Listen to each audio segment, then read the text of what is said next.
Hello, hello, dear listeners. It's me, Coach Cece, your leadership and well-being coach. Welcome to the Authentic Leadership Podcast. This is episode 82, and I am joined by a returning guest and old friend, Coach Jane Katuga. Jane, say hello to the people. Oh, hi, listeners. Thank you, Sissy, for having me here. Thank you. You're most welcome. For those who might be listening to this podcast for the first time, Jane, why don't you tell them who you are, what you do, and how you do it? Okay, so the name is Jane Katuga. I'm a life and wellness coach. What do? I coach, and how do I do it? I love to ask those questions. Those questions most of us are not willing to ask. Ask ourselves and ask other people. And I believe that our lives, the quality of our lives is dependent on the quality of, questions we ask in life. Yeah. Where we are, because we get stuck, because we don't want to ask questions that have us look at ourselves, have us look at what is having us feel held back. So I help you look at yourself from that perspective. It's like putting a mirror in front of you and saying, hey, here it is, and here is where your life is. What do you see for yourself? What do you want? Yeah. What questions do you need to ask so that you can get yourself out of there? They are usually fun sessions, and yes, that's what I do. Thank you, Sissy. I love that, Jane. Yes, the type of questions you ask yourself, about your life, about what you want. And sometimes when you're going through a hard time, you don't want to look into that mirror. Having a hard time at work, with your business, in marriage, with your kids, you don't want to ask those questions. You don't want to ask yourself those questions, let alone your spouse or a friend, but you remain stuck. And so through coaching, somebody who is on your team, somebody who just wants to see you succeed, somebody who is not biased, they are just for your success, having those sorts of conversations can be very, very powerful. Thank you so much, Jane. And thank you for agreeing to join us once again. Now, dear listeners, this is episode 22, episode 82. And this is part 2 of a 3-part series where Jane and I are sharing stories. Stories connect us. Stories help us empathize with one another. Stories help us understand one another better. Stories make you laugh. Stories shock you. Stories let you know about the diversity of experience on planet Earth. Stories are wonderful. We learn through stories. I remember reading, for example, Maya Angelou's autobiography. I don't know if you've read that, Jane. It's like a 5 or 6-part autobiography. She's divided it into a number of books. And Maya Angelou was the first person who I ever saw through reading her books, the first person who I ever saw being so candid about the mistakes she had made in her life. Oh, yes. And yet, she was still so regal and so respect worthy. And I remember just reading her book going, oh my gosh, she's being so unapologetic about the mistakes she's made, for example, with her love life or whatever the case may be. And so her sharing her story helped me with that. I also remember reading the autobiography of Malcolm X. And this is years ago when I was in university, dear listeners. Through Malcolm X, I learned that you are allowed to change your mind. As you know, Malcolm X was very adamant. He had a certain way of looking at the world, and he was very adamant about it. But then one day he changed his mind. He was introduced to a different kind of thinking, and he changed his mind. And so stories, whether we are sharing them verbally, whether we are reading about them in books, stories connect us. Now, I've written a book, and Jane has been wonderful enough to be one of the first people to buy her copy. Thank you, Jane. You're welcome, Sissy. The book is pleasure to have it. Thank you. Thank you so much. The book is called I'll Take Some Self-Love With That. It's my memoirs. Please find me on social media, DM me, and I will organize to get your copy to you. At the time of recording this podcast, we are not yet on Amazon. but that's going to happen soon, definitely by the month of July this year, the year 2024. But moving on, episode 81, the episode before this, Jane and I were sharing stories of our childhood, our youth. We talked about school and all the different things we realized and learned along the way. This episode is about a different season of our lives. We're talking about belonging. Jane spent time in the United Kingdom. I spent time in Australia. We're both born and raised in Kenya. We're based in Kenya now. And we wanted to share with you our stories of belonging or not belonging as we traveled to different countries around the world. Now, let me start with you, Jane. Let me hand it over to you. Why did you go to the UK? How old were you? What was going on? And what was that experience like? Well, thank you for that question, Sissy. I went to the UK to join my then husband, who's my ex now. I went to study as well. And I believe now I look at it, was part of adventure for me in my life. Yeah. Yeah. Interesting place. It was in the UK. It was, wow. That was the very first time I had left the country. So it was quite something. You know, I'd never left the country. I'd never been to any other country in the continent. And my first one was to go out to the UK. So I found that very interesting. The first mistake I made, Sissy, and I suppose I didn't know, was not to take care of my dressing when I was getting to the UK. Let's just start off with, I was living in Mombasa. And by the time I left Mombasa, it was 32 degrees. Getting to Nairobi, 28 degrees. And within the same week, I leave for the UK. And I passed through Moscow. Yeah. And the reason why I passed through Moscow because it was a cheaper flight. Of course. Yes, it was called Aeroflot then. Oh my goodness, yeah. Aeroflot. It doesn't even exist. Yeah, so you can imagine you're going that way and then coming back. Yes. Wow. And it was minus 20. Yeah. Thank God I didn't leave the airport because I think I'd have just died. And when I get to the UK, it's minus 5. Wow. I had been given very clear instructions on how to dress, what to carry. They had all been sent to me and come with these items of dress like this. But then I also have another advisor back home. That was my mom telling me, oh, it's nice to leave the country traditional wear some, Kenyan traditional wear. And that would be a kitenge. Yeah. Very light for the winter. Yeah. Just a light pair of stockings, because I thought, the only cold I've really ever experienced is the place called Limuru. Yeah. You know where Limuru is? Limuru, for our listeners who are not in Kenya or Kenyan, Limuru is like highlands, and it's cool.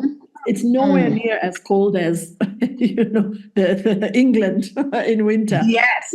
I mean, Kenyans find it cold, but a lot of foreigners come. Foreigners who, for example, Europeans are like, it's all right. But it's all relative. It's all relative, right? It's all relative, yes. And for me, that's the only cold that I'd experienced. So when I was, first of all, we are minus 20 in Moscow, I was like, what? Because the only cold I could really relate to was my fridge and my freezer. I mean, come on, that's all I had ever experienced. So when I get to the UK, minus 5, and now it was all okay when we got to the airport, because we used the underground, the trains. Now, when I have to get out, is when I realized, oh my God, what is this what they were talking about? When I got up the escalator and I got off the escalator now to head out, I remember going back, screaming and running back in. I was hit by the cold on my face, my entire body. I felt like I was really, truly naked. Oh, wow. Oh, man. Yeah, it was hard for me. It was. Biting cold. Oh, my goodness. It was really biting cold. And it was not forgiving in any way, shape, or form. So my sister-in-law was waiting, so she gave me something to cover myself. I froze all the way. I was shivering. Yeah. By the time now we get off the bus and we're going home, I was like, no, no, no, no, no. This is this how people live here? And for a moment, I thought, I don't think I can do this. I don't think I can do this. Yeah, But you know yeah. what? We're so adaptable as human beings. At some point, you change your mind. I changed my mind and I told myself, you know what? I have this. I gotta do this, and I got it. Yeah. So yeah. That So was that your was my first welcome. experience. That was your Interesting. welcome. How old were you, Jane? I was 22. I was going about 22, 22 and a half, just about 23. Yeah. So I was at that point where I was ready for adventure, by the way. Yes. And I was really excited about going, only I didn't know how. Yeah, I didn't just appreciate what cold meant. Yeah. And of Yes. course, dear listeners, there is no social media at this time. Yes. Even the internet, the way we know it, was nowhere near as advanced or even present or even present. I remember the first time I left Kenya, I was about 15, 16, and I went to England as well. But this was a short holiday. I went to visit my sister. And I mean, I think, yeah, we did have email, but again, no social media. So you can't sort of do your own little research and things like this. No cell phones. And my sister had, told me how to dress, and also my folks, my parents had traveled, and so they knew a thing or two. Um, I remember being so blown away by the infrastructure. I remember just thinking, this is so cool. I can walk around anywhere. It's easy to walk around because, London is that kind of city. You walk around. Systems work. Systems work. And at that time, we were staying in Kensington, and I just remember being so shocked that I could walk right past Kensington Palace, where the late Princess Diana lived. That was a palace she was given to live in. And I just remember being shocked that you could walk right past it, because even today here in Kenya, there are some gated communities where the security guard, the askari, is asking you, what do you want? Who are you going to see? Yes. And refusing to open the gate unless you have a nice car. All those Yeah. perks of being in Kenya. So let me ask you, Jane, we're talking about belonging. Yes. We've had, if you're a human being on planet Earth, you've had moments where you just don't feel like you belong. And later on in the podcast, later on this episode, we're going to chat about adulting in the country you were born and raised in. Because too many of us think you only need to think about belonging when you're living in a foreign country, when you're a foreigner. But how many of us, even sometimes in the countries we were born and raised in, we don't feel like we belong? How many of us don't feel like we belonged in our birth family? How many of us don't feel like we belong in our workplace? I read a quote that said, home is where you feel you belong. It's not a physical place. Home is where you feel you belong. So let me ask you, Jane. Yes. How was it in England for you? What are some of the stories of belonging, not belonging? Because you were there for many years, huh? Yes. Let me tell you. It's interesting. Within the first week of getting there, actually, I got there on a Sunday. Monday, I was working. Wow. It had all been sorted out for me. Wow. Okay. And in 2 weeks, I was already in school, so I was doing part working, and I was also in school. Yeah. But let me tell you, the first week, so the people I was staying with were all working. So, hey, figure it out. So the first week, I know it's been explained to me where I'm supposed to go.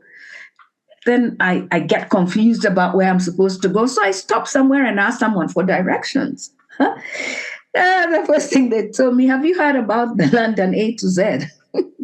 Wow.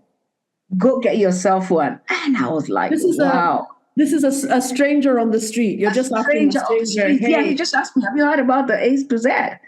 Yeah, I said, yes. He says, go get yourself one. Okay, I go to what the store just at the corner. I get an A to Z, and the thing about the A to Z, I had no clue even how to read it. Map reading is not really our culture here. We don't read maps like that. And as I was looking at it, I was thinking, oh God, I'm more confused than I was before I left. But that being told, go get yourself an A to Z, I thought, wow, woo, wow, that's different from Kenya. People would show you, especially when you're obviously not from there. Even when a black person stops and asks you for direction, you almost want to take them where it is that they want to go. But this person just told me that, and I realized, whoa, our cultures are so different. Yeah, it's that, don't lose your train of thought, Jane, but it's that cultural thing where some of us grow up and live in cities where strangers talk to each other all the time. You'll be in the streets, somebody will stop you and ask for directions. You'll stop and ask somebody for directions. But there are some cities where that's not the done thing. That's not of course, there's interaction in the streets, but it's to varying degrees. Now, you've come from a culture where, but we do this even in Kenya. In Kenya, you can even bring a stranger to a party you've been invited for. And no one's going to be shocked. Yeah. Going to be shocked. If Jane is having a party and Cece has been invited, Cece can bring her friend Caroline, and Jane is not going to be like, who's this? Why have you brought them here? No, we are fine. Come in. Come join in. Yeah. But that was the first, I was like, whoa, okay. It hit me the way the person spoke to me, and I was like, okay. I went and bought the A to Z, and then now there's more confusion because I don't know how to read this. Yeah. Okay. Another experience was me going for a job interview, and the person tells me I'm too qualified for the job, and I was like, Later on, I realized. And you were all of 23 years old. Yes. Later on. That time. And I'm too qualified for the job, really what they meant. And I realized much later, it was a subtle way of telling me, we cannot employ you here. You're Black, Don't want it's you later here. on that I realized that, So racism does exist, and it can be subtle, and sometimes you might miss it. Yes. But it was right there. Yeah, you might miss it sometimes. Yeah, so yeah. I remember also, Sissy, in one of the places where I worked, one afternoon, I just started itching. My entire body started itching. I have no clue why I'm itching. And then it's forming little bumps on my hands, on my legs. And so, everybody is like, I think you better go and see the doctor. And they all moved away from me like I had this plague. Wow. And I felt it. That day I really felt it. Because here I am also confused. I've never had something like this before. I don't know whether it's an allergy. I have no clue what it is. Yeah. Eventually I did go to the doctor. Yeah. Then the doctor looks at me, examines me, and then he asks me, "Are you pregnant?" I'm like, wait a minute. What does that got to do with my bumps and all? He says, no, I need to know now. And I'm like, no, I'm not. He says, I don't think you're sure. Let's go and do a pregnancy test. I'm like, I am sure I'm not. So anyway, they did a pregnancy test. And that's when they told me what I had. I had German measles. Oh, wow. And German measles, most times if you're pregnant, the child comes out deformed in so many ways. Yeah. So actually what they suggest they do, they terminate the pregnancy. But you were not pregnant. You were not pregnant. I wasn't pregnant. No, I wasn't pregnant, and I knew that. Yeah. But what now? I had that, and that was so bad. And by that time, my daughter had already joined us. Because when I went, I left her, and then she joined us. I was told that I cannot now interact with my daughter because it's a very highly contagious disease. Wow. Yeah, and the only way they let me is that when I convince them it's okay, she'll be with her dad. I will not have any interaction with her. But Sissy, it was so bad. I slept 2 nights in the bathroom. The itching was too much. And I was only feeling relief when I'm in the water. Oh, man.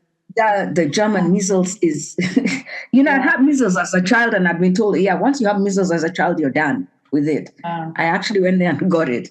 But after that, I actually told them I don't want to go back to work there.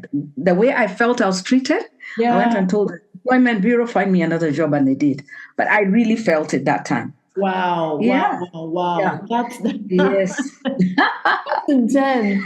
That's intense. And Jane, there's a loneliness that can settle in.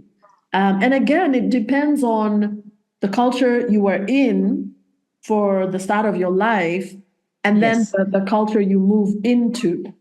And so for people who come from cultures where, again, there's just that friendliness, etc., and then you move to a country where that's not necessarily how people operate, Yes. it can be really tough. And here's the thing, dear listeners, even though we now have cell phones, some of these problems don't get erased because you have a cell phone now. In fact, some people combat their loneliness by just staying glued to their phones. But in terms of, Yes. am I connecting with other people in this city? Am I connecting on this train, on this bus? Do we feel alive? Not so much. I remember once when I was in Melbourne, Australia, and Melbourne, Australia is a pretty cool city. I have to give Melbourne that. Melbourne's very cool. Lots of stuff going on in the arts. I talk about that in my book. I talk about how it was so eye-opening to live in a city where the arts are highly valued and there's so much different stuff you can do, go to galleries, the comedy festival in Melbourne, the fashion festival in Melbourne. And tickets don't have to break your wallet. That was Yeah. something that I really appreciated. And back then, this is me in my early 20s as well. Back then, Nairobi wasn't like that so much. There's a lot more to do in Nairobi now, which is really, really cool. I keep saying to my friends, I'm happy for young people in Nairobi because there's there's a lot more they can do now. When I was growing up in Nairobi, I think we focused a bit too much on pubs and pub culture and drinking culture. It's interesting because my older siblings remember a lot more nightclubs, dancing. But for me, when I was coming up, it was a big pub culture.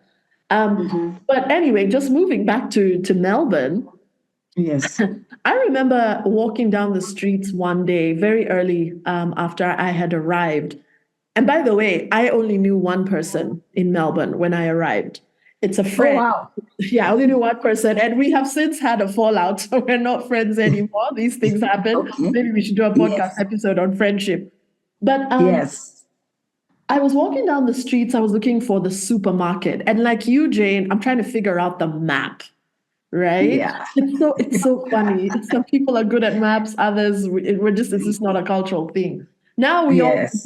but you see, the thing is now we all know Google Maps, so it's fine. It's Back fine. It back makes then life so easy.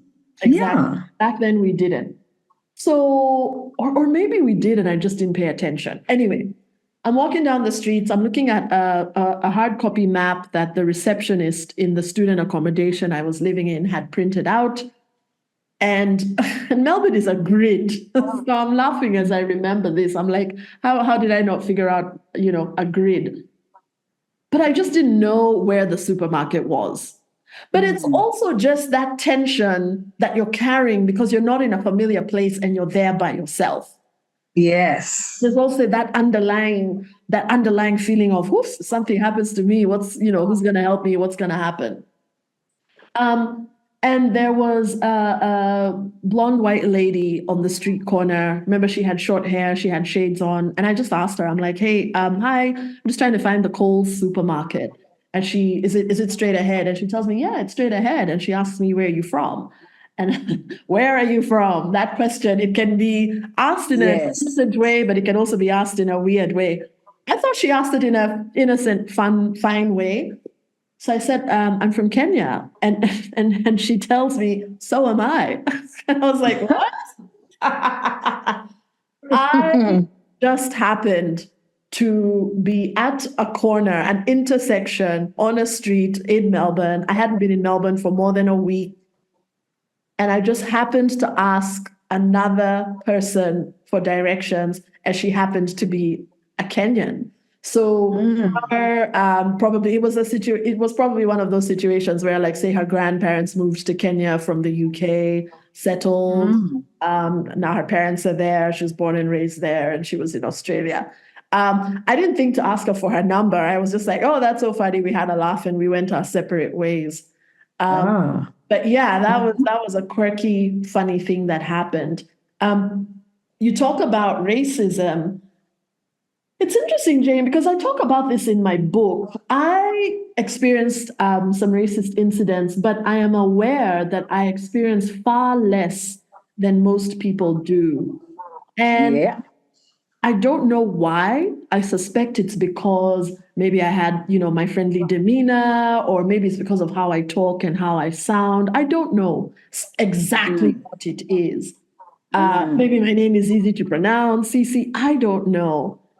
But I do remember, and I share this in my book, when I was graduating, my mom and dad came for the graduation. It was a really nice time. They got to meet my husband. He was my boyfriend at the time. They got to meet Stefan's family. It was quite nice.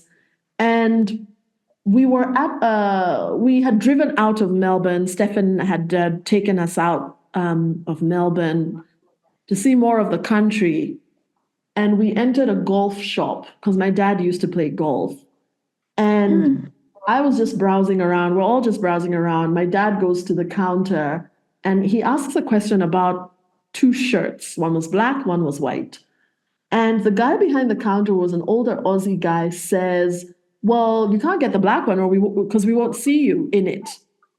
Right?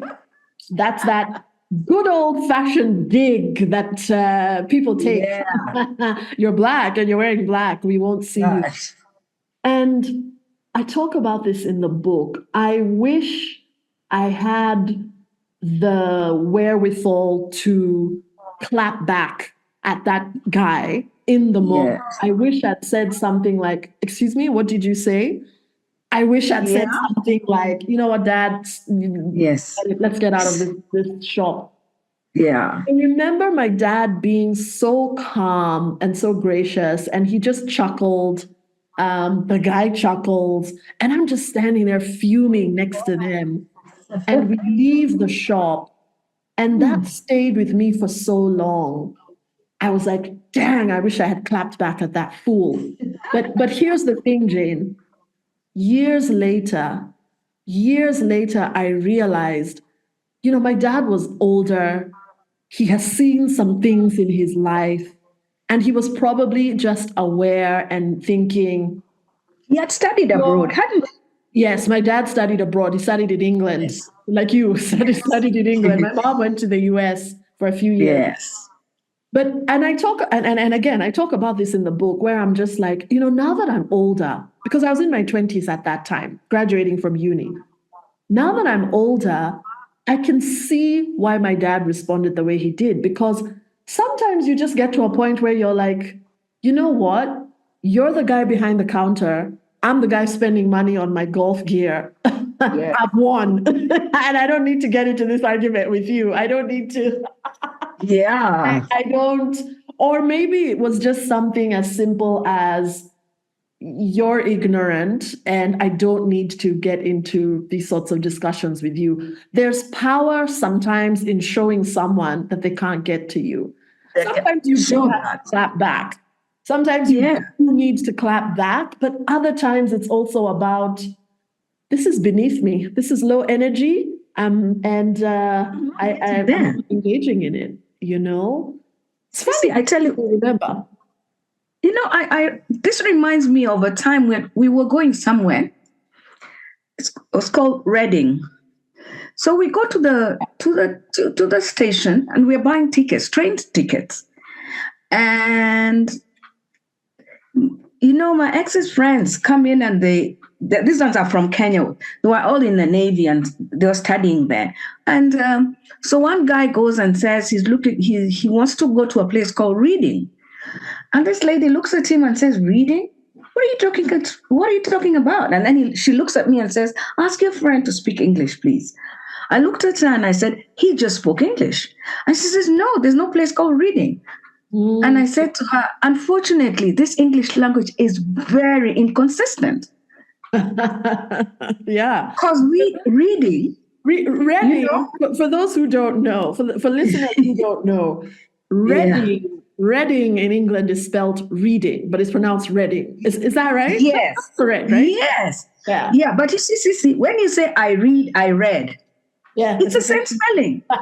Yeah, it's the same spelling. It's a very inconsistent language. Yeah. So I looked at her and I said, if I gave you my name here, would you be able to pronounce it? And so she looked at me and she looked down. And I said, no, man, apologies are in order here, please. Yeah. So she looked at him and said, apologize. I said, yeah, listen, the language is very inconsistent. Because coming from where I come from, that's actually reading. Yeah. That's how it's pronounced. Yeah. But now they pronounce it as reading. So, but after she said that, she looked at me. She actually even looked at me and she says, it wasn't necessary. I'm sorry. And I said, it's okay. We're finished with that. Yeah. But yeah, those are the things. Yeah. And that time, I'm sorry. At that time, I think, hey, I had a fast tongue. So many times I did hit back. Yeah.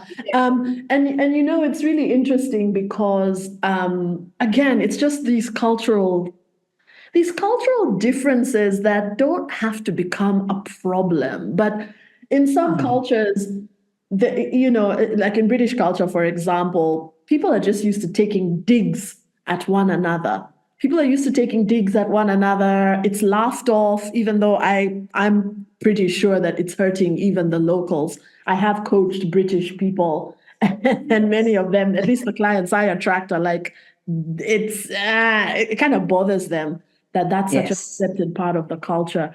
But also things like sarcasm. In some parts of the world, sarcasm is the order of the day. And I find it so weird. Sarcasm has always bothered me. I don't like sarcasm. And I've learned to be sarcastic back at sarcastic people. But I find it very low vibrations. I find it cowardly, if I'm really honest.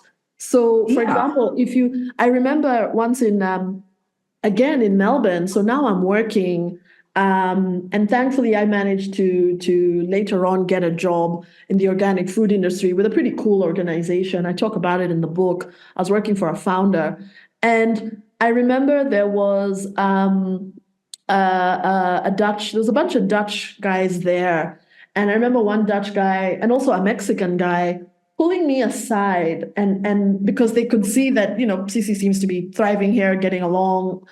And I just thought it was so interesting how each of them at different times pulled me aside and they were just like, what's with the sarcasm thing here in Australia? And I just laughed and I'm like, that's just how people roll. So the Dutch guy was like, oof, it's really weird because in Holland, us, we're just direct. We don't have the time to be sarcastic. Like, people are just direct. And the Mexican said, he was also not used to that kind of thing. Like, if I've done something wrong or I've made a mistake, just tell me to my face. So basically the sarcasm was flying over their heads. They could sense something was wrong, but the sarcasm was just flying over their heads and they're like, what is going on here? And I was just like, that's just the culture. But we're talking about belonging, and it's really interesting because some of these cultural traits don't just hurt foreigners, they're hurting the locals even. Even here in Kenya, we've got certain cultural traits that it's not just the foreigners that are tearing their hair out, it's us. We're also tearing our hair out and going, why do we do this as Kenyans? Why do we do this? Why? Sissy, I share that. I think about the story of the lady who told me I can't sit next to her. She was an elderly lady. And I went and sat next to her and she says, you can't sit here. I said, why not? And she says, because you on the train. In the UK, on the train. Yeah. No, actually, it was on the bus. And she says, you can't sit here. And I said, why not? And she says, because you rob me all the time. I looked at her and said, what? Yeah, you rob me all the time. So I understood it is blacks who rob her all the time. So you're saying, it doesn't just affect the foreigners, because also they have their own blacks there, people from the islands who live there, born there, live there. Yes. So, at some point, I really had to make her keep quiet because she was going on and on. I told her, if you don't shut your face, I'm actually going to rob you. And she stood up very quickly and left the seat. And I was quite happy because I sat. And I was like, you know what? At some point, yeah, it hurts people. You're going on and everybody's looking at me and they're all looking at me. It's like, what are you going to do? And Wow. really, I had So to she do was something. talking loudly. She was talking She was loudly. talking loudly. Oh my You God. rob me all the time. I've never seen this lady from her. So, yes, they had the people who are there as well, the locals. Yeah. Because when you have this picture that all blacks rob people, what's that about? Yeah. Yeah. You Yeah. know, that's a very uncomfortable situation. And the fact that you were like, if you don't shut up, I'll rob you. Of course, dear listeners, Jane is not going to rob anyone. She was just, really pissed off, I imagine. But Yes. you do get to your wits' end. You do get to a point where you're just like, oh wow, this is a bit too much. This is a bit too crazy. Yeah, and so this question of belonging is really interesting. If I think about the Dutch guy, for example, who was asking me about sarcasm, when he was telling me why he left Holland, it's because he didn't feel like he belonged there. So there's also this, again, belonging is not about, oh, I'm in a foreign country, I don't feel like I belong. Home is where you feel like you belong. It's not a physical place, but of course it is nice to feel like you belong in a physical place. What about some of the what about those people, Jane? And every immigrant remembers these people. What about those people who made you feel comfortable? What about those people who were warm towards you? Do you have some stories around that? Oh, sure, I do. Yes. When I eventually got a different place, when I moved out from my sister-in-law's place, I went to a house where we were sharing five of us, and those people were absolutely amazing. When I got there, they made me feel comfortable. I was the last tenant to join in. They made me feel comfortable. We shared food, we shared laughter, we shared stories. And they used to have a lot of banter, like they would say things like, now we understand why Africa doesn't have so much water because you guys shower twice a day. And they would be like, I'd be like, really? Yeah, why do you need to shower twice a day? It's a winter. You're not sweating anywhere. Oh my God, that's so interesting. It is winter, Yes. we're not sweating, we don't need to shower twice a day. Oh my God. Yeah. Yeah. They didn't shower every day. That's the bit. Oh, one of them told me, Janie, wash your jeans far too much. You're going to wear them out. And I'm like, well, I've worn them a couple of times. No, I wear my jeans a whole year. I was like, whoa, okay. But it was all in good jest. I mean, we were having laughs about, the different things, the things that we do differently. Yeah. I also remember a couple that I used to look after their son when they went out. I would babysit. Yeah. They originally had come from South Africa. Okay, their parents were born in the UK and then they had moved to South Africa. And then this now was the second generation in South Africa. And they felt like what was going on in South Africa at that point, they didn't like. And they couldn't change anything. So they left and, went to the UK. So when I met them, they were such a nice couple. I felt so warmly, treated. When I went to look after Steve, the boy was called Steve, they would always keep some food for me. Yeah. When they came back, they would say, no, don't take a taxi, we'll drop you home. Things like those, they were really, really nice. And after some time, they would actually invite me over when they're doing their day trips, when they're going somewhere, they would ask, hey, come join us, come have fun with us. So I felt really, those were people who made my stay there feel really comfortable. I met quite a number of people. It's not that it was all bad. No, it wasn't. There are a few people here and there who will throw their daggers at you, but there are people who are really, really nice. I had a colleague in one of the offices, and I shared this story about going to the office and finding a newspaper with a Kenyan story about Moi. That time Moi was a president, and his human rights, story. So they had highlighted that newspaper with all colors of markers, red, yellow, all, and then put it on top of my computer. So when I walked in, that's the first thing I saw. And they're all looking at me, sniggering, waiting to see what I do. So I stood up and I said, whoever has something to say to me, please come and talk to me. Don't do something like this. And I took the newspaper and I tore it up and actually put it in the bin, and I actually did let them know, if you're talking about human rights, is this what you would call a comfortable way of treating another human being? I said exactly what I needed to say. Yeah. So one of the guys who was working in that office, he later on came and apologized. He was an older guy. Yeah. And after that, he said, we'll go for lunch every week and just talk.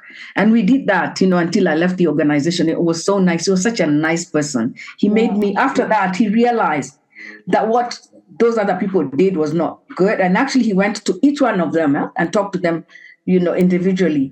But I can say there were people who really treated me, made me feel comfortable.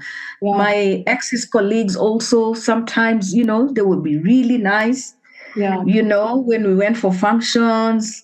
And these are people who have traveled because they're in the Navy, they move around the world. So initially there would be some snide remarks. And when I retorted, because I stood up for myself, hey, we came to a truce. And after that, things just started flowing for us. Yeah. So there were people who really also treated me well. Yeah. So I also have great stories. Yeah. Mm-hmm. Yeah. No, I was just saying it's really the irony. The irony is not lost on me that you would be in England and coworkers are talking to you about human rights and you're like, okay, because you could have sat down with them and said, oh, you want to talk about human rights? Let's start with talking about history, And one of the things I realized, Jane, and this is how we all get played. We all get played. Because people are in their countries, they're being taught a certain version of history that includes certain things and leaves out certain things. And then those of us in other countries are being taught another version of history. And that's how we just end up fighting. That's how we just end up fighting because, one person is like, how dare you, blah, blah, blah, colonialism. Another person is like, what are you talking about? Blah, blah, blah. That wasn't me, It's crazy. And it calls for serious education. Sissy, one guy stood up when I lived in America. One guy stood up to somebody saying, go back to your country. And he was Indian. And he was like, excuse me, let me educate you. This is my country. You are the foreigner. So they were like, what? You are the foreigner. You found us here. And you started kicking us out and making us feel like we don't belong. Oh, by the time he was finished, nobody was talking. Oh, you mean he was a Native American? He was a native, yes. Native American. Okay, right. I thought you meant from the subcontinent. No, not Indian. Not okay. Yeah, Native American. And he told them, and he said, in fact, if all of you were to look at yourselves, I want you to know you're all immigrants, because he was being called an immigrant. Go back home, and he says you're all immigrants. Yeah. If there's anybody who has a right here, it's me. Oh wow. I've allowed you to be here. Now you want to kick me out? I was like, whoa. I was so happy to hear that conversation. Yeah. I was just niggering and I was like, yeah. Got your munch today. It requires a lot of courage and openness. And I say this, and I truly mean it because I've seen it. Our diversity is our power. Our diversity is our strength. Life becomes so interesting in a diverse group of people. And diversity is not just your race, your culture, your whatever. It's just diversity of thought. I read something really interesting, Jane. I don't know if many people know this, but apparently there is more difference among Africans genetically than there is between Africans and Europeans. I was like, wait, what? Yeah. I hope I've said that correctly. Genetically, DNA, something. Yes. There's more diversity among Africans than there is between Africans and Europeans. And I was just like, oh my goodness. There really is our diversity is our strength. I was talking to a senior leader in HR many, many years ago. And I said, this was during the whole George Floyd thing. And I was saying to her, I want to know more about this diversity thing. Now, growing up in Kenya, we are exposed to diversity from a very young age. And that's one of the things I love about this country. I went to school with Hindus, Muslims, Goans, Sikhs. And I remember people's parents bringing sweets during Diwali, people's parents bringing, like even our neighbors here, now that I'm And food during Eid. yeah. Now, and by the way, Eid is just around the corner as well at the time of recording this podcast. Yes. I I took it for granted that we grow up with diversity here. But then I realized, as I was writing my memoirs, actually, this point was driven home to me even more. I'm so lucky. I feel so lucky to have grown up in Kenya, where I was exposed to diversity, where huge organizations, companies take out full page ads in the newspapers saying Happy Diwali, Happy Eid. I never saw that in Melbourne. And Oh, wow. I remember one time in Melbourne, I was at the State Library, which is in the CBD. Architecture in Melbourne is pretty cool.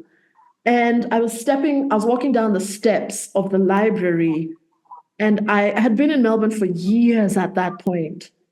And I saw two Arab men in traditional dress entering the tram. And Wow. hit me like a ton of bricks, Jane. I looked at them and I thought, oh my God, I have not seen diversity in clothing in Melbourne for so long. And I remember just going home and thinking, wow, this is weird. Because we all start just looking the same.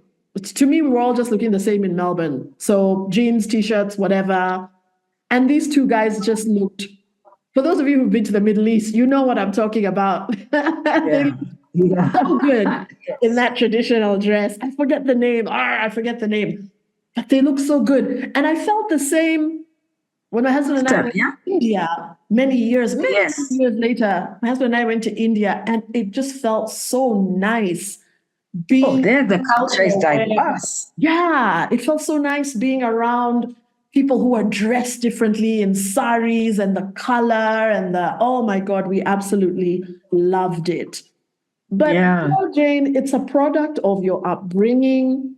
It's a product of your schooling.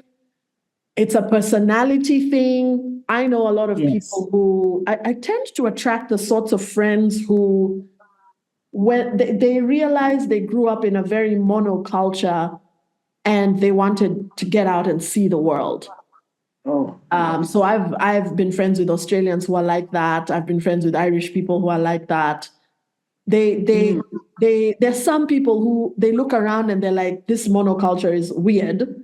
And I want to leave, I want to get out. But not everybody's like that. Not everybody is like that. So let's switch gears, Jane, because we're talking about belonging. And I would really love for our listeners to give some food for thought to this about the culture you were born and raised in. Because you might be living in the country you were born and raised in, might be having a great time, but also maybe you're not having a great time. Let's talk about that, Jane. We love this Kenya of ours, but yes, it's an adventure. Yes, it is an adventure. And we don't always feel, sorry, go ahead. So I said, like, we don't always feel like we belong, not in every, circumstance. The only thing I feel about being in Kenya, I don't have to justify why I'm here. Yes. When we talk about belonging, in other countries, almost feeling like I need to say I'm here because all those things. And so when I'm here, I don't have to justify to anybody. It's a nice feeling. However, the belonging bit, sometimes you could even be born into a family where you don't feel you belong. You feel different. Sometimes some people don't feel like they're accepted in that birth family. They just don't feel they fit in. So for me, when we talk about belonging, Because initially, when I had those incidents, I was like, do I want to be here? Then I told myself, I'm going to be here because I chosen to be here. Yeah. And I started meeting people who made me feel like I belong because, like you said, home is where the heart is. It's where you feel love and you feel accepted. Yeah. So belonging is a question of feelings, a place where you feel safe, you feel accepted, you don't feel judged. You feel like, hey, we all have issues that we're dealing with in life. Yeah. But we are willing to hang out together. We are willing to bring all our diversities, all our challenges, and just find out how we can move along and get along. Yes. So the issue of belonging is something, it's a very intentional thing for you to start looking for communities that where you feel you belong. As a child growing up, you may feel like I don't know where to turn to. But I know at some point, even as a child, you look for either friends outside or their cousins you like to hang out with because there you feel more accepted than you feel in other places. Yeah. But now as an adult, it's so important because belonging, all of us want to feel the sense of belonging. Yeah. And I say, when you look at gangs, Sissy, when you look at gangs, why do you think people join gangs? It's because of that. Yeah. They want to feel a sense of belonging. They want to feel this is where people have my back. This is where people care for me. Yeah. This is where I can feel like and I can be myself. I don't have to pretend to be another person other than who I am. So I think it's so important that we all now start taking responsibility at this level, knowing that it's so important for you to seek communities, for you to seek a tribe. And I don't mean a tribe in the sense of the way we look at it in Kenya, but at people who you feel really identify or you feel you share something in common. So when you get together, it's almost a celebration all the time. You see, that's how we feel, you and I, when every time and our friends, when we meet, almost a celebration, and we have so much to share. Yeah, and so yeah, I'm totally hearing what you're saying. You've got to do the work. And there's a lot of work to be done. You've got to do the work on and why? Why should you do the work? Because it'll make your life easier somewhat.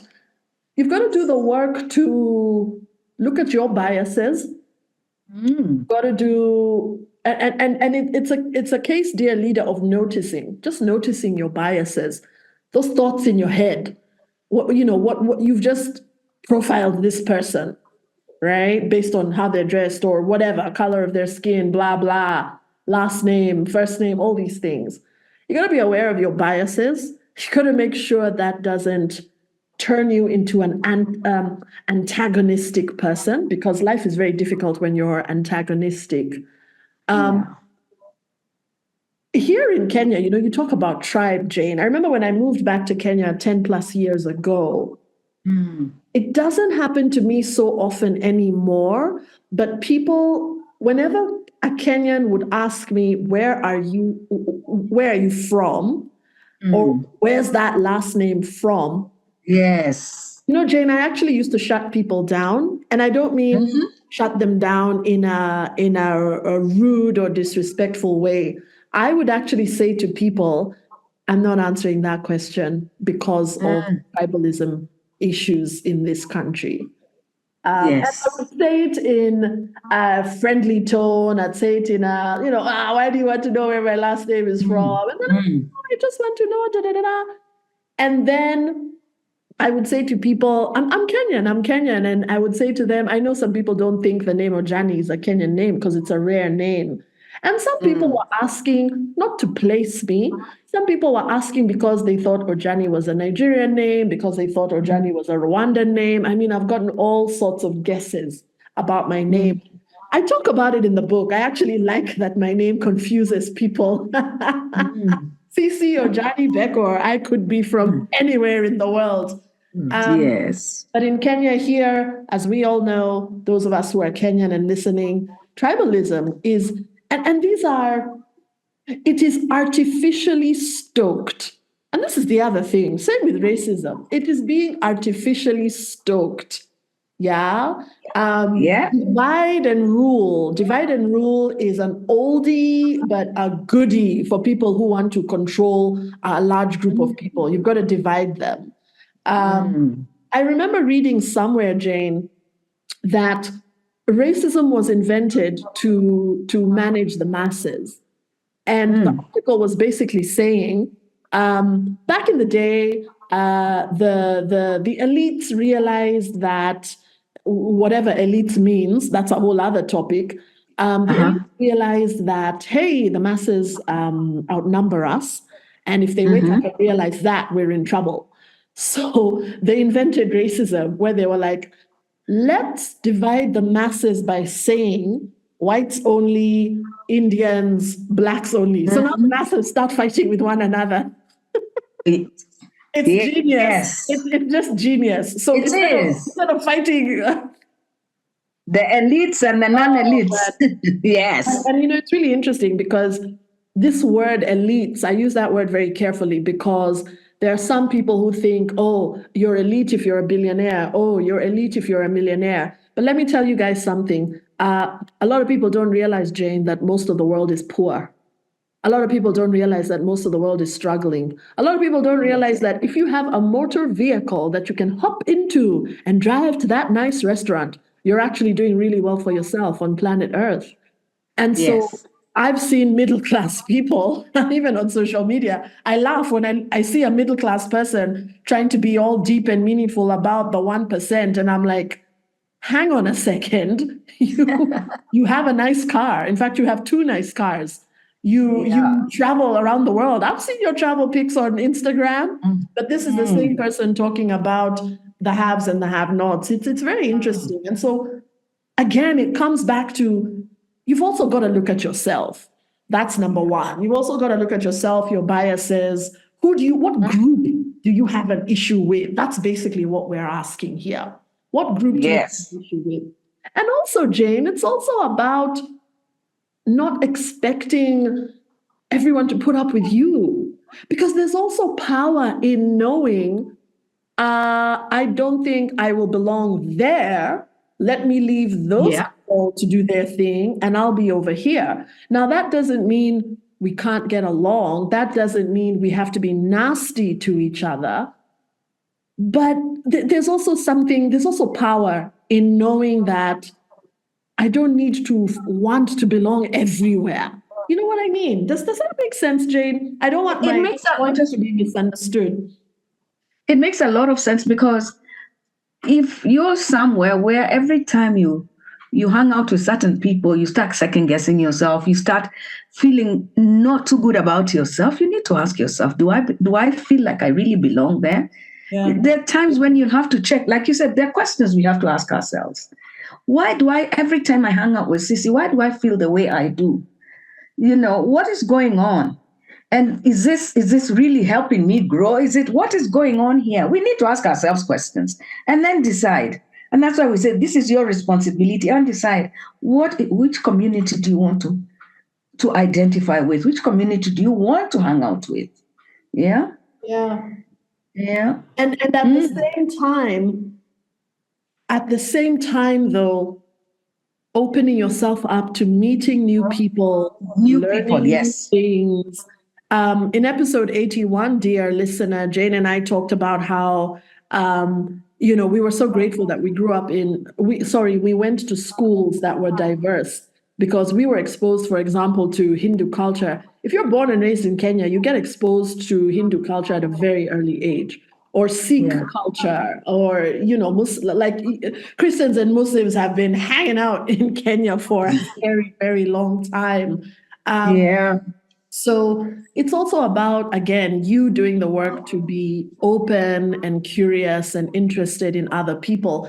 And again, dear listener, the question we always have to ask, why? Why should I bother doing that? You should bother doing that because it'll help you navigate the world with less fear, less othering. I remember when I went to Australia, I was having a conversation with a gentleman who, at that time, 9/11, all these things happened when I was in Australia. And I remember that anti-Muslim rhetoric was starting to be stoked. Those anti-Muslim fires were starting to be stoked. And I was having a conversation with a guy, and I just told him, you know what, dude, I grew up in a country where Muslims and Christians and non-Muslims have been hanging out for decades. So I don't actually buy some of this fear mongering. I don't buy it. But you see, Jane, later on, I was reflecting and I realized, again, it's the privilege of growing up in a diverse city like Nairobi, because that dude had not grown up or been exposed to Muslims, for example. And the narrative that had been sold to him. Exactly. He was buying into that. Yes. So he was also quite surprised to hear me say that, because I was just like, don't look at me and think, excuse me, don't look at me and think I'm going to agree with what you're saying. I grew up with Muslims. They're just as normal as everybody else. So that, I don't buy into this stuff. What are some of the more challenging stories, Jane, of adulting in Kenya and wondering, gosh, do I belong? Is it safe here? I remember once we got robbed. I was almost about to give birth. I had just stepped out for a short time, less than an hour, because I took an Uber. And I looked at the time I left and the time I got back. It was less than an hour. I was going to pick up something from a new mom. And when I came back, I realized we'd been robbed. They took our laptops, camera, all this stuff. And I remember being so mad. And I was just like, what the F is this? And here's the interesting thing, Jane. So in how in Nairobi, compounds have WhatsApp groups.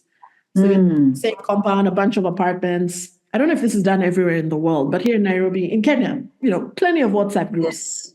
Yes. So in the WhatsApp group, I'm asking the neighbors, like, what's going on? We're paying for security guards. I've just been robbed. It was a Sunday. How does this happen? And some people were trying to do that thing, which again, some of us do as Kenyans. Some people were trying to do that thing of, let's blame the blue collar worker. So let's blame the security guard.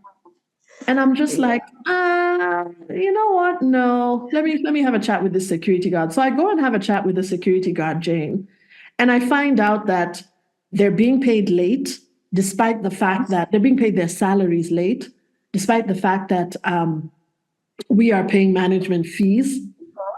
And so I contact, the managers of the compound, and I'm like, what's this I'm hearing that people are being paid late, even though we've paid our management fees? So now the guy who back then owned the company that was doing our security said to me, Cece, you guys pay us late as well. And I'm like, which guys pay you late? And unfortunately, some of the owner occupiers in this compound were paying their management fees late. And so it was this trickle down effect, which ended up being the security guard doesn't give a hoot who he lets in or out. He hasn't been paid. And that's how those two thieves managed to get in. And so on the WhatsApp group, I'm like, sorry, we're not going to blame the blue collar worker. It's so easy to blame the blue collar worker. I have found out that we're actually not paying the security company on time. So it's on the management company to explain why that's happening. And then the management company is like, well, some of you are not paying. So it ends up being us office people, us people with our big cars who are being dodgy. That's the part one of the story. Part two of the story is how people reacted when I told them, oh, shoot, we've been robbed. It was about 2 minutes of, are you okay? Are you okay? And I'm like, no, yeah, I'm okay. My husband at the time, Stefan, had traveled, so he wasn't at home. But then it very quickly became, Cece, this happens to everyone. It was just your turn. So that's another weird thing about us here in Kenya. Yes, Sissy. We have normalized stuff that is not normal. It is not normal to be cavalier about being robbed. But here's what's so crazy, Jane. 2 weeks later, another couple we know get robbed. And a few months Yes. later, another couple we know get robbed. And it's just like, wow. Yeah. You see, once you go through so much trauma, I guess you look at it and it just feels like normal. Everybody's being robbed. You know, when you tell people I got robbed of my phone, I just switched on my phone in the car and the window was almost up, all the way up. And somebody says, "Oh, you're happy. You should be happy they didn't take your handbag, only your phone." You know. And then also to discover, you know, when you go to Safaricom to report your stolen phone, you know the number of stolen phones that are reported on a daily basis. So that's why these things are normalized. Yeah. Laptops normalized, and the best thing anybody can tell you is insure your gadgets, so that if they get stolen, you can have them replaced. That's all. But we normalize that. But you asked about adulting in Kenya.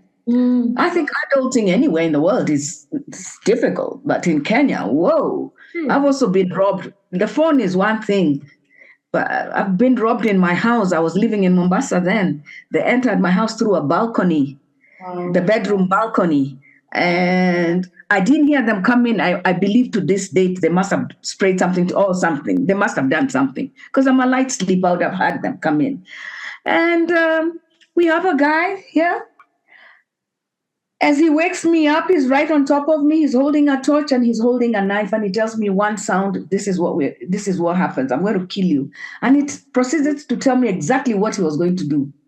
Wow, they cleaned us out on that day. And after they cleaned, you know, when they left, at some point when I couldn't hear the noise, oh, by the way, they locked me in my bathroom. When I went to open the doors, then I realized these guys locked me from the outside. Yeah. And it was silent, so I knew they had left. Wow. But then I figured out if they came in and they found it so easy, these guys are likely to come back. Yeah. I don't know what made me think that.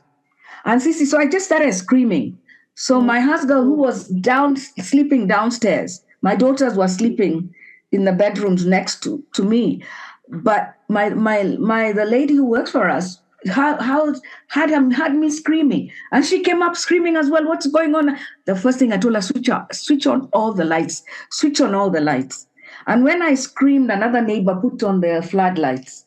Do you know what we realized at the time when I was doing that? These guys, when the floodlights went on, we had them running.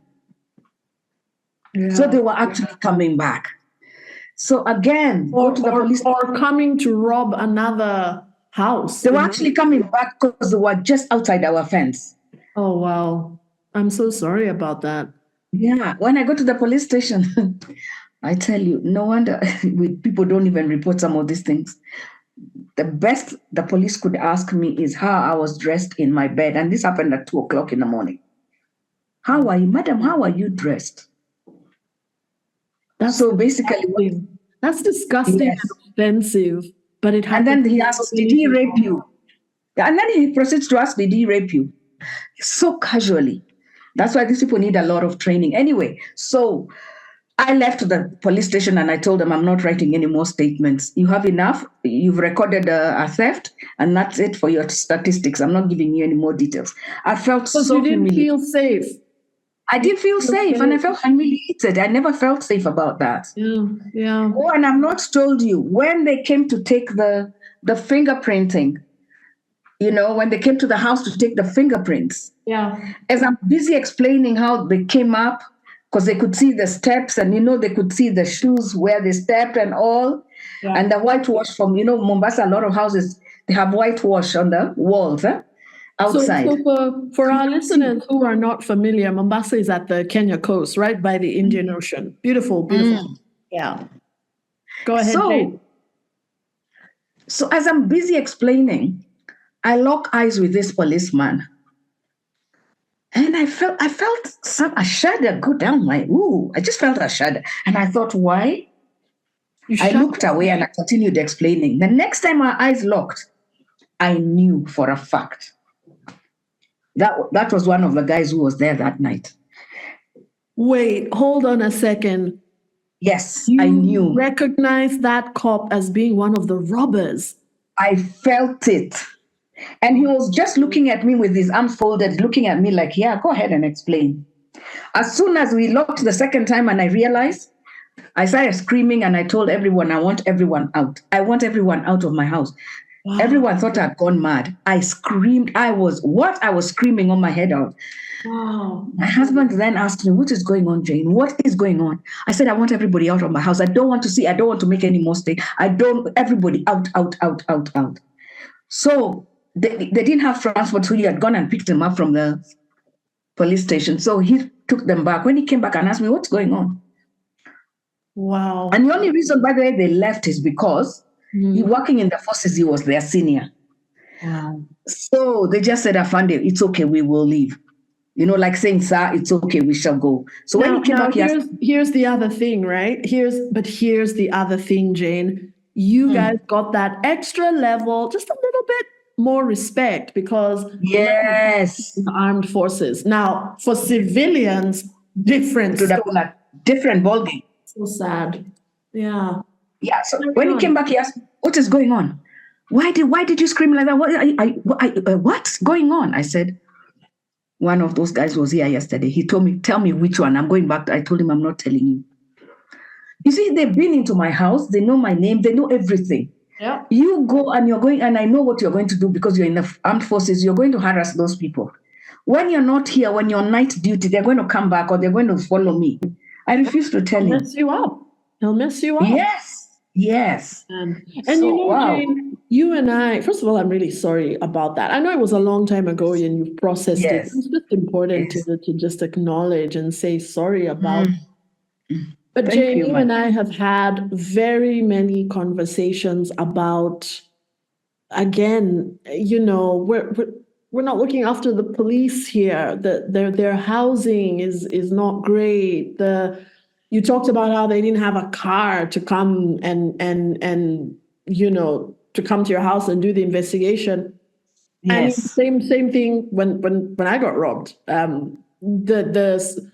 Another security, another owner, the owner of another security company came to help. A different company on the same street came to help. He went and contacted his guy. So again, that thing in Kenya of you have to know a person and all of this. Yes. Yeah. So it can be pretty tough. Life at home can be tough. The home where you were born and raised. Life in another country can be pretty tough. But just before we wrap up, Jane, let's share some thoughts around belonging, because you don't want to be the kind of person who just feels like an alien everywhere you go. That's a difficult life. And so for me, one of the things that has helped me, and dear listener, I'm sorry, but you're going to be really bored about my answer. My answer will really bore you. What has helped me is doing the personal development, the coaching, the therapy, the learning to love yourself in all your quirkiness. Jane talked about this earlier, finding your community or communities. I have always had different friends that enable me to express different aspects of my personality. I make jokes. I call myself a hippie capitalist. I have my capitalist friends, I have my hippie friends, and these are all just expressing different aspects of my personality. When I'm doing certain things, I'll call this friend because that other friend will not be into it. When I'm doing this other thing over here, I'll call this friend because that other friend maybe can't afford it or is not into it. Loving all the different parts of yourself, finding your community or communities, people who you just feel at home with. Now, this does not mean you're going to get along with everyone and it'll all be kumbaya and roses all the time. No. But at least you feel like you can just be yourself. Yeah, you're going to have tiffs and fights with friends and, colleagues and all this. But you want to find groups with whom there's just that base level of belonging, so there's that. And then the other thing, of course, is, as I mentioned earlier, being open, because especially now, dear listener, is really not the time to be closed-minded. I was having lunch with a friend some weeks ago, and she was telling me how she's struggling a bit with one of her relatives because this relative is homophobic. And she was just like, I don't think I'm going to leave my kids with this relative because I don't want my kids to be hearing such regressive talk, and this is a relative, same nationality, same tribe, if you want to call it that. So again, you can look the same as someone, be from the same group, and still be so divergent in your views and beliefs. So this word belonging is it's an interesting word. It's more complex than we imagine it to be. I really like the quote, home is not a physical place, it's just where you feel you belong. Yes. What are your thoughts, Jane? Because if you don't feel like you belong anywhere in the world, life will get tricky. What would you add? Sorry, go ahead. No, I was just going to say, I just said, what would you add to that? Oh, okay, yeah. Like you said, when it would feel very, very tricky when you start feeling alone. And if you find out a history of people who have committed suicide, it's because they at one point just felt like there was no one who'd listen to them. They felt so alone. And I always say, in a universe where we have almost 8 billion people, we should not feel alone. Yeah. We can find somebody, we can find a community. Yeah. Guys, I think, Sissy, you said it, we must start doing the work. We must do the work. We must, first of all, recognize, we must start with ourselves, because you don't go starting with other people out there, starting with yourself. Yep. Acknowledging what are your vices, what's your story? Why have you felt people don't want to be with you? What is that about? Is it a story of a story you developed when you are a child? What's going on there? And that you can find out through therapy, through doing the work. But very importantly, once you become aware of who you are, you never quite know yourself, because every day you're discovering a new version of yourself. Yeah. But once you start being aware of that person, you find it so easy. If you become tolerant of yourself before you were self-bashing, and you now realize, actually, I bash myself more. Yeah. And what happens is, because I'm bashing myself, anytime somebody looks at me in a certain way, I even imagine they're bashing me. But once you realize you've been bashing yourself and you stop, you'll find that you become also tolerant with other people. You'll start having compassion. If you have compassion for yourself, you'll have compassion for others. If you have love for yourself, you will find you will share that love with other people. It's so important, guys, we start doing the work. We cannot allow ourselves to feel alone. I mean, like Nairobi is overpopulated. Gosh, we have got almost 5 million people in Nairobi itself. Yeah. If you live in Nairobi, why should you be feeling alone? Are you reaching out to people? Because again, it's not their responsibility to reach out to you. Now, let's just pause the tape there for a second, Jane, because you've said something that's so, so deep.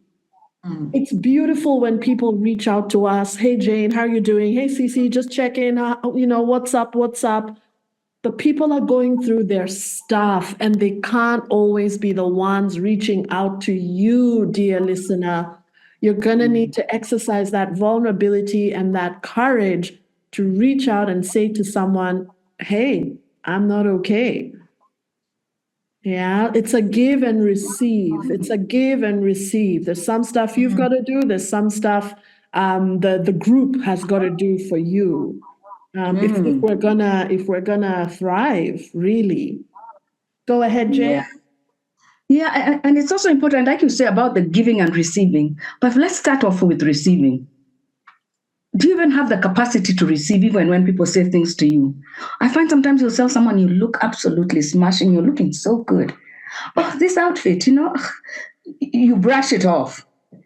Listen, look, start now accepting and acknowledging even those kind of compliments from people. Because again, when you do that, if people hang around you and that's what you do to them, people will also start feeling like, ooh, it's a bit difficult to handle that person, because many times what comes out of their mouth is not really very nice, So it's important, guys. You get out of life as much as you give it. Let us make it our personal responsibility. One, to discover who we are, to go through that journey, to do the work. And then from there now, start extending ourselves to other people. Sissy and I are both coaches. We do get to a point where I just call Sissy and I tell her, I'm not doing well. Yep. I'm not doing well. And I'm not ashamed to say it. Yes, and we do that because we are friends. We are friends, and we acknowledge that. Yes. Before all your titles, dear listeners, before the title mom, dad, coach, engineer, CEO, whatever, you're just a human being and you're going to go through stuff. It is normal. It's normal. Perhaps that's something we should just start normalizing as a planet. It's normal to go through the downs, normal to go through the ups. Yeah, carry on, Jane. And it doesn't make you less of that title. Exactly. In fact, the minute you're willing to actually acknowledge I'm going through something, even if you're a leader in an organization, people look at you very differently when you're willing to say, I don't know, or I don't feel too good, because now you're human. And actually, we just want to relate with other human beings. Yeah, and we find when, sorry, go ahead. That's it. That's exactly it, Jane. Something happens especially when people in powerful positions just show their humanity.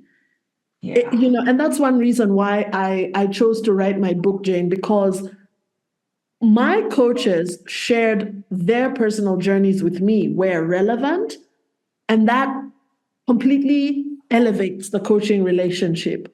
And so I decided as a coach, and I know you do the same, Jane, because I've seen you work. I decided as a coach that I was also going to share my stories where relevant. So I've done that in workshops, I've done that in one-on-ones, and I just wanted to do that in a book because, number one, you don't want to trap yourself by making out like your life is perfect. First of all, no one believes you. Secondly, it's just a heavy bag to try and carry. Try and make all is well with you all the time.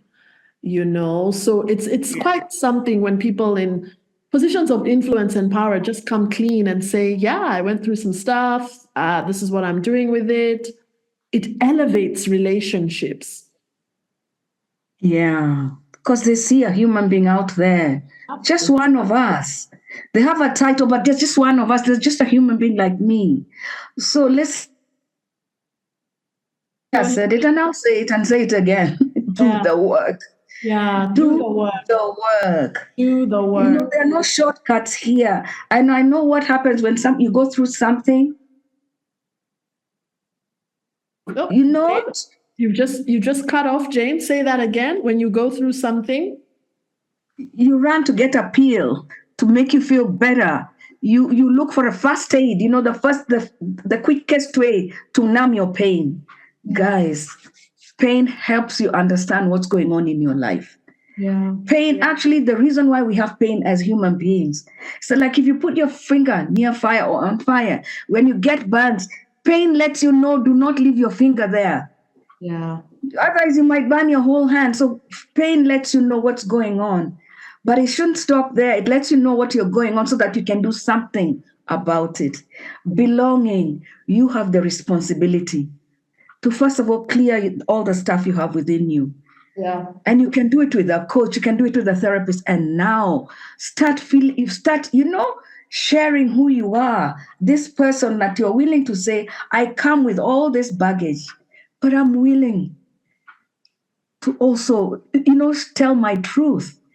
Every one of us carries baggage, but if we're willing to tell our truth we are willing to actually sit with one another, not in judgment, in compassion, understanding what everybody's journey has been, life would be so different for all of us. Yeah, it would be. And it starts with the home. So if there are any parents who are listening to this podcast episode, before we wrap up, let me just say, you can really give your kids a head start by doing what you need to do to make sure that they feel like they belong in the home that you have brought them into. Yeah, so parents, we have responsibilities. Jane is a parent, I'm a parent. We have responsibilities. Let's start with helping our kids to feel like they belong in the homes that we live in. Thank you so much, Jane, for your time, your energy. I always love talking to you. Dear listener, remember to listen to, if you haven't already, episode 81. More stories are shared there. This is part 2. And in part 3, we're going to be sharing stories about our personal development journey. Jane and I have done a whole bunch of interesting things in the name of enhancing our well-being. We'll be sharing more in the next episode. Thank you so much, everyone. Thank you so much, Jane. Thank you, Sissy. Have a great day. Okay, bye.